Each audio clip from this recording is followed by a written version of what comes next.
अस्सलाम वालेकुम। अज तुम दिखाने मरब्बे आए बच्चों के नाल पट्ठियां ते व्लॉग पसंद आवे तो लाइक कमेंट जरूर कर दो, तो मेरे चैनल भी सबसक्राइब कर दो। आज ही सारे इकट्ठे नाल ही आए मरब्बे।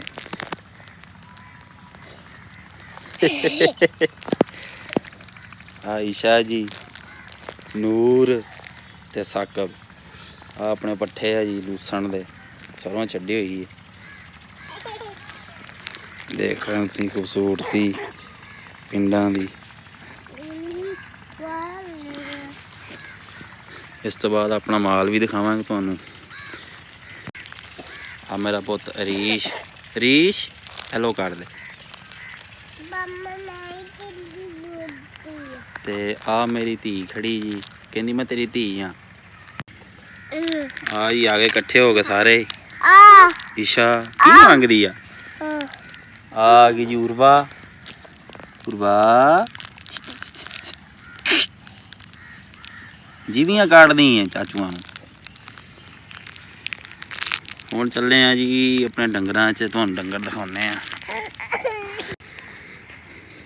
चलो चलो चलो चलो चलो चलिए डंगरां नाल।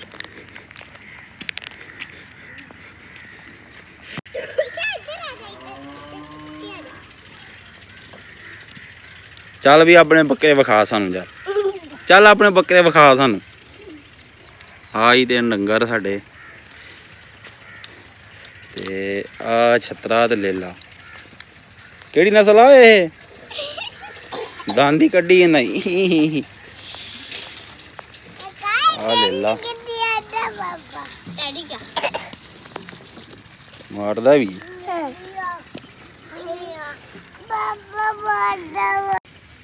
उबा केदा बैल लिया वा? मीरा है। अच्छा भाई दा वा? केड़े भाई दा वा? दूर वाले दा? अच्छा चलो चलिए घर नू फिर। हुण घर नू चलिए। वीडियो बनानी है हजे? बस बन गई कि होर वीडियो किन्नी बनानी पुत ने? व्लॉग पसंद आवे तो लाइक कमेंट जरूर कर दो, तो मेरे चैनल में सबसक्राइब कर दो।